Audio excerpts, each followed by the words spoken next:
اعوذ باللہ من الشیطان الرجیم بسم اللہ الرحمن الرحیم۔ سامعین و ناظرین کرام، السلام علیکم ورحمۃ اللہ وبرکاتہ۔ آج کا پروگرام سیدنا حضرت مرزا غلام احمد قادیانی امام مہدی و مسیح موعود علیہ السلام کی پیدائش، بچپن، ابتدائی تعلیم اور اوائل جوانی اور جوانی کے حالات پر مشتمل ہے۔ اس پروگرام میں یہ بتایا جا رہا ہے کہ آپ علیہ السلام نے اپنی عمر کا ایک ایک لمحہ اللہ تعالیٰ کی نگرانی میں اور اللہ تعالیٰ کی طرف سے دیے گئے پروگرام کے مطابق گزارا۔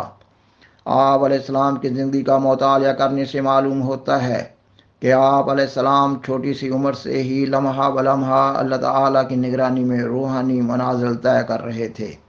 آپ علیہ السلام کے ان حالات سے آپ علیہ السلام کے صدق دعویٰ کی طرف رہنمائی ملتی ہے۔ ان حالات میں سے گزرتے ہوئے اللہ تعالیٰ کے آپ علیہ السلام سے خوارق عادت سلوک اور فضل و احسان کا بخوبی احساس ہوتا ہے، اور یہ امر بپایا ثبوت پہنچتا ہے کہ اللہ تعالیٰ اپنی گود میں آپ علیہ السلام کی پرورش کر رہا تھا۔ اللہ تعالیٰ نے آپ علیہ السلام کے بچپن سے ہی آپ علیہ السلام کے دل میں اپنی غیر معمولی محبت رچا بسا دی تھی۔ آپ علیہ السلام اپنے ایک شعر میں اس کیفیت کو ان الفاظ میں بیان کرتے نظر آتے ہیں: ابتدا سے تیرے ہی سایہ میں میرے دن کٹے، گود میں تیری رہا میں مثل طفل شیرخوار۔ خاکسار بیان کرتا ہے کہ اس مبارک سفر کا آغاز آپ علیہ السلام کی پیدائش سے ہوتا ہے۔ 13 فروری 1835 بروز جمعہ، موسم بہار کا جاں فضا مبارک دن، بعد نماز فجر کا وقت تھا۔ آفتاب اپنی سنہری کرنیں بکھیرنے جا رہا تھا۔ قادیان، ضلع گرداسپور، پنجاب، ہندوستان کے ایک شاہی مسلمان درویش خاندان کو اللہ تعالیٰ ذوالجلال والاکرام نے ایک عظیم لازوال روحانی نعمت سے نوازا۔ اللہ تعالیٰ نے اس خاندان کو اپنے لیے چن لیا۔ آسمان سے ایک نور کا ظہور ہوا۔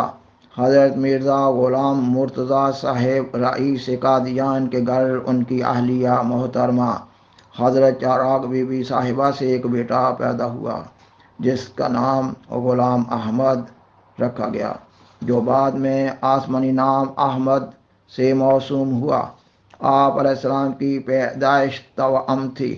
عالمی اسلام کے بلند پایہ بزرگ صوفی حضرت محی الدین ابن عربی رحم اللہ کی پیشگوئی تھی کہ امام مہدی موعود توأم پیدا ہوں گے۔ عالمی اعداد و شمار کے مطابق توأم ولادت کی عام شرح 50، 60، 70 یا 100 میں سے ایک ہے، مگر جاپان اور چین میں اس کی نسبت بہت کم ہے، یعنی جاپان میں 93 میں سے ایک، چین میں 129 میں سے ایک بچہ جڑواں ہوتا ہے، اور منگول نسل کے لوگوں میں تو اس رنگ کی پیدائش نہایت درجہ قلیل اور شاذ ہوتی ہے۔ لہٰذا منگول نسل کی آمیزش کے باوجود حضرت مسیح موعود علیہ السلام کا توأم پیدا ہونا ایک غیر معمولی بات ہے۔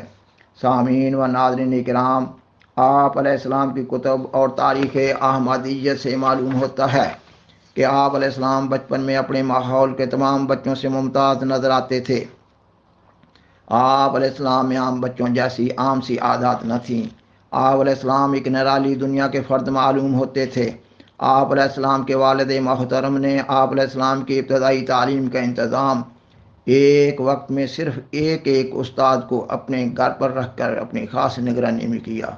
اس غرض کے لیے مختلف اوقات میں 3 مختلف اساتذہ کا انتظام کیا گیا۔ اس سہولت سے آپ علیہ السلام کے خاندان اور گاؤں کے دوسرے بچوں کو استفادہ کرنے کی عام اجازت تھی۔ گھر پر اس ابتدائی تعلیم کے علاوہ آپ علیہ السلام نے کسی اور مدرسہ یا سکول میں تعلیم حاصل نہیں کی۔ گھر کی یہ تعلیم و تربیت ظاہری و ابتدائی علم کی ایک راہ تھی۔ روحانی علوم مثلاً قرآن و حدیث کے حقائق و دقائق اللہ تعالیٰ عالم الغیب و شہادہ نے آپ علیہ السلام کو براہ راست خود سکھائے۔ سیدنا حضرت مسیح موعود علیہ السلام اپنی کتاب ایام الصلح میں لکھتے ہیں: آنے والے کا نام جو مہدی رکھا گیا، سو اس میں یہ اشارہ ہے کہ وہ آنے والا علم دین خدا سے ہی حاصل کرے گا، اور قرآن اور حدیث میں کسی استاد کا شاگرد نہیں ہوگا۔ سو میں حلفاً کہہ سکتا ہوں کہ میرا حال یہی حال ہے۔ کوئی ثابت نہیں کر سکتا کہ میں نے کسی انسان سے قرآن یا حدیث یا تفسیر کا ایک سبق بھی پڑھا ہے، یا کسی مفسر یا محدث کی شاگردی اختیار کی ہے۔ بس یہی مہدویت ہے جو نبوت محمدیہ کے منہاج پر مجھے حاصل ہوئی ہے، اور اسرار دین بلا واسطہ میرے پر کھولے گئے۔ سامعین و ناظرین کرام، تاریخ احمدیہ سے معلوم ہوتا ہے کہ آپ علیہ السلام کا لڑکپن نہایت معصومانہ تھا۔ آپ علیہ السلام متانت و سنجیدگی کے پیکر تھے۔ آپ علیہ السلام نہ تو عام لڑکوں سے مل کر کھیلے اور نہ ہی کبھی کسی قسم کی شرارت کی۔ آپ علیہ السلام اس چھوٹی سی عمر میں ہی نہایت اعلیٰ اخلاق اور عمدہ عادات کے مالک تھے۔ خلوت نشینی آپ علیہ السلام کا نمایاں وصف تھا۔ البتہ آپ علیہ السلام نے اپنی خاندانی روایات کے تحت گھوڑ سواری اور تیراکی سیکھی۔ بچپن سے ہی آپ علیہ السلام کو علم سے بہت پیار تھا۔ لڑکپن سے ہی آپ علیہ السلام مذہبی کتب کا بہت مطالعہ کرتے تھے۔ گھر پر ابتدائی تعلیم کا سبق پانے کے بعد آپ علیہ السلام دن کا زیادہ حصہ مسجد میں گزارتے تھے۔ مسجد میں آپ علیہ السلام کا محبوب ترین مشغلہ مطالعہ قرآن کریم تھا۔ آپ علیہ السلام گھنٹوں قرآن مجید پر گہرا غور و فکر کرتے تھے۔ آپ علیہ السلام بیٹھے بیٹھے مطالعہ کرتے تھک جاتے تو پھر مسجد میں چل پھر کر پڑھتے تھے۔ آپ علیہ السلام کے والد محترم آپ علیہ السلام کا مطالعہ میں اس قدر انہماک دیکھ کر بہت فکر مند ہو جاتے تھے۔ وہ نہایت ہمدردی اور کمال محبت سے ڈرتے تھے کہ آپ علیہ السلام کی صحت کو نقصان نہ پہنچائے۔ آپ علیہ السلام کے والد محترم آپ علیہ السلام کو بہت ہی پیار اور ہمدردی سے سمجھاتے تھے کہ اس قدر مطالعہ نہیں کرنا چاہیے۔ وہ اپنے دوستوں کو بھی آپ علیہ السلام کو سمجھانے کے لیے آپ کے پاس بھجواتے تھے، مگر یہ تمام کوششیں آپ علیہ السلام کے اس طبعی رجحان یعنی کثرت مطالعہ میں کسی قسم کی تبدیلی نہ لا سکیں۔ اور حقیقت تو یہ ہے کہ آپ علیہ السلام اللہ تعالیٰ کی خاص نگرانی میں پرورش پا رہے تھے۔ تاریخ احمدیت جلد اول میں پٹیالہ کے ایک غیر احمدی تحصیلدار منشی عبدالواحد، جو آپ علیہ السلام کے والد محترم کے پاس اکثر قادیان آیا کرتے تھے، کی ایک روایت ان الفاظ میں درج ہوئی ہے کہ جب آپ علیہ السلام کی عمر 14-15 سال کی تھی، اس وقت آپ علیہ السلام کے والد محترم اپنے ملنے والوں سے آپ علیہ السلام کا ذکر ہونے پر فرمایا کرتے تھے کہ یہ کسی سے غرض نہیں رکھتا، سارا دن مسجد میں رہتا ہے اور قرآن شریف پڑھتا رہتا ہے۔ سامعین و ناظرین کرام، آپ علیہ السلام کے والد محترم نے آپ علیہ السلام کی مطالعہ سے اتنی گہری دلچسپی، شب بیداری، دعاؤں اور مجاہدات میں فنائیت دیکھ کر آپ علیہ السلام کو ان کیفیات سے نکالنے کے لیے بہت کوشش کی، اور آپ علیہ السلام کی توجہ کو تقسیم کرنے کے لیے آپ علیہ السلام کی اوائل جوانی میں ہی آپ علیہ السلام کی شادی کرنے کا فیصلہ کر لیا۔ پھر انہوں نے آپ علیہ السلام کی شادی آپ علیہ السلام کے سگے ماموں مرزا جمعیت بیگ صاحب کی بیٹی محترمہ حرمت بی بی صاحبہ سے کر دی۔ یہ آپ علیہ السلام کی پہلی شادی تھی۔ اللہ تعالیٰ نے اس شادی سے آپ علیہ السلام کو 2 بیٹے مرزا سلطان احمد صاحب 1853 میں اور مرزا فضل احمد صاحب 1855 میں عطا فرمائے۔ آپ علیہ السلام پر آپ علیہ السلام کے ان اہل و عیال کی ذمہ داری سے بھی آپ علیہ السلام کے دینی معمولات میں کوئی تبدیلی نہ آئی۔ اس کا یہ مطلب نہیں کہ آپ علیہ السلام کوئی تارک دنیا درویش تھے۔ اس کا مطلب صرف یہ ہے کہ آپ فنا فی اللہ کے انتہائی اعلیٰ مقام پر فائز تھے، اور آپ علیہ السلام اپنے تمام تعلقات میں اپنے خالق حقیقی کو مقدم کیے ہوئے تھے۔ آپ علیہ السلام اپنی کتاب حقیقت الوحی میں لکھتے ہیں، خدا تعالیٰ اس بات کو جانتا ہے اور وہ ہر ایک امر پر بہتر گواہ ہے کہ وہ چیز جو اس کی راہ میں مجھے سب سے پہلے دی گئی وہ قلب سلیم تھا، یعنی ایسا دل کے حقیقی تعلق اس کا بجز خدائے عز و جل کے کسی چیز کے ساتھ نہ تھا۔ میں کسی زمانہ میں جوان تھا اور اب بوڑھا ہوا، مگر میں نے کسی حصے عمر میں بجز خدائے عز و جل کسی کے ساتھ اپنا حقیقی تعلق نہ پایا۔ خاکسار بیان کرتا ہے کہ اللہ تعالیٰ اپنے جن بندوں کو اپنے لیے منتخب کر لیتا ہے، ان کو اپنی روحانی نعمتوں سے نوازتا ہے۔ اللہ تعالیٰ کی ان گنت روحانی نعمتوں میں سے ایک روحانی نعمت رویا، کشوف اور الہامات کا سلسلہ بھی ہے۔ اللہ تعالیٰ اپنے بندوں سے اپنے پیار کا اظہار بذریعہ رویا، کشوف اور الہامات بھی کرتا ہے۔ اللہ تعالیٰ ان رویا و کشوف اور الہامات کے ذریعہ اپنے محبوب بندوں کی روحانی تعلیم و تربیت کرتا ہے۔ اللہ تعالیٰ ان رویا، کشوف اور الہامات کے ذریعہ اپنے محبوب بندوں کو اپنا پروگرام دیتا ہے۔ اللہ تعالیٰ نے سیدنا حضرت مسیح موعود علیہ السلام کو بھی اپنی اس نعمت عظمیٰ سے سرفراز فرمایا۔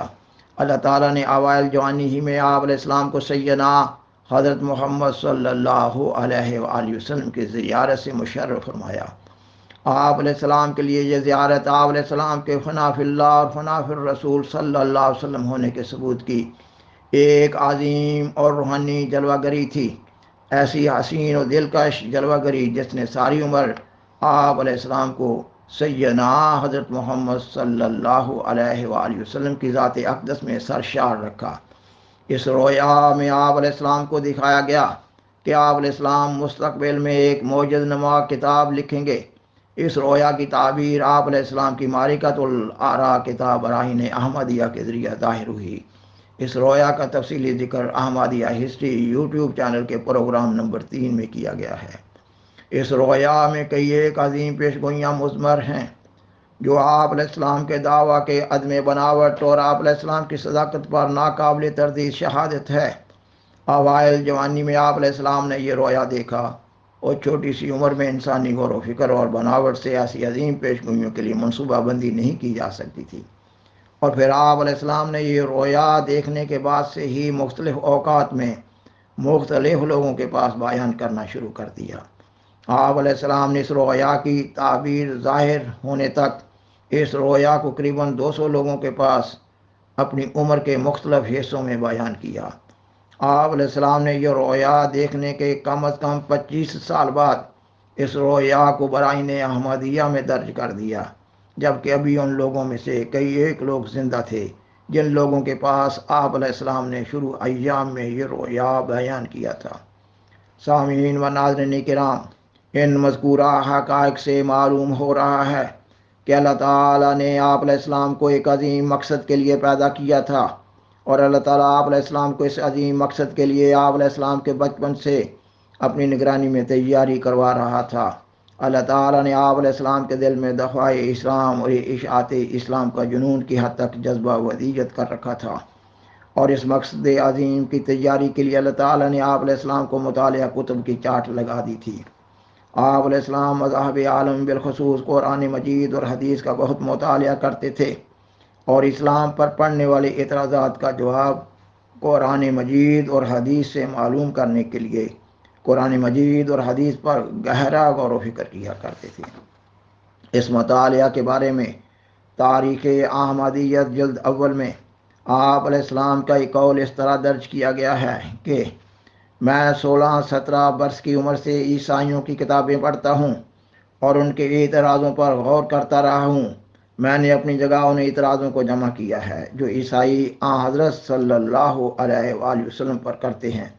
ان کی تعداد 3000 کے قریب پہنچی ہوئی ہے، اور آپ علیہ السلام کی سیرت و سوانے کا مطالعہ کرنے سے معلوم ہوتا ہے کہ آپ علیہ السلام کو اپنے بچپن سے ہی سیدنا حضرت محمد صلی اللہ علیہ وآلہ وسلم سے اس درجہ والہانہ عشق تھا کہ حضرت صلی اللہ علیہ وآلہ وسلم کے خلاف ذرا سی بات بھی برداشت نہ کر سکتے تھے۔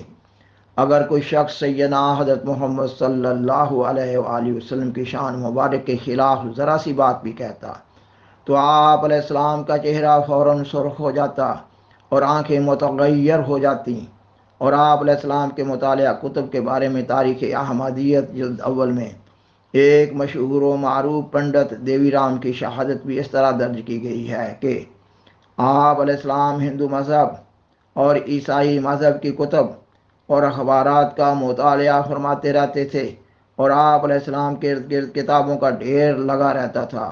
آپ علیہ السلام کو دنیا کی اشیاء میں سے مذہب کے ساتھ محبت تھی۔ آپ علیہ السلام مسجد یا حجرہ میں رہتے تھے۔ آپ علیہ السلام کے والد صاحب آپ علیہ السلام کو کہتے تھے کہ غلام احمد، تم کو پتہ نہیں کہ سورج کب چڑھتا ہے اور کب غروب ہوتا ہے؟ اور بیٹھتے ہوئے وقت کا پتہ نہیں۔ جب میں دیکھتا ہوں چاروں طرف کتابوں کا ڈھیر لگا رہتا ہے، اور تاریخ احمدیت جلد اول میں ہی آپ علیہ السلام کی اپنی ایک روایت اس طرح درج کی گئی ہے۔ آپ فرماتے ہیں، ان دنوں میں مجھے کتابوں کو دیکھنے کی طرف اس قدر توجہ تھی کہ گویا میں دنیا میں نہ تھا۔ میرے والد صاحب مجھے بار بار یہی ہدایت کرتے تھے کہ کتابوں کا مطالعہ کم کرنا چاہیے، کیونکہ وہ نہایت ہمدردی سے ڈرتے تھے کہ صحت میں فرق نہ آوے۔ اور تاریخ احمدیت جلد اول میں ہی آپ علیہ السلام کے والد کی آپ علیہ السلام کے بارے میں ایک روایت ان الفاظ میں بھی درج کی گئی ہے کہ ہمارے بعد یہ کس طرح زندگی بسر کرے گا، ہے تو یہ نیک صالح، مگر اب زمانہ ایسوں کا نہیں، چالاک آدمیوں کا ہے۔ پھر آپ دیدہ ہو کر کہتے کہ جو حال پاکیزہ غلام احمد کا ہے وہ ہمارا کہاں ہے؟ یہ شخص زمینی نہیں آسمانی ہے، یہ آدمی نہیں فرشتہ ہے۔ سامعین و ناظرین کرام، بالآخر درخواست ہے کہ برائے مہربانی اس پروگرام کو دوسروں سے شیئر کریں اور عذرائے کرم اس چینل کو سبسکرائب کریں۔ جزاکم اللہ تعالی احسن الجزا، وآخر دعوانا ان الحمد للہ رب العالمین، والسلام علیکم ورحمۃ اللہ وبرکاتہ۔ شکریہ۔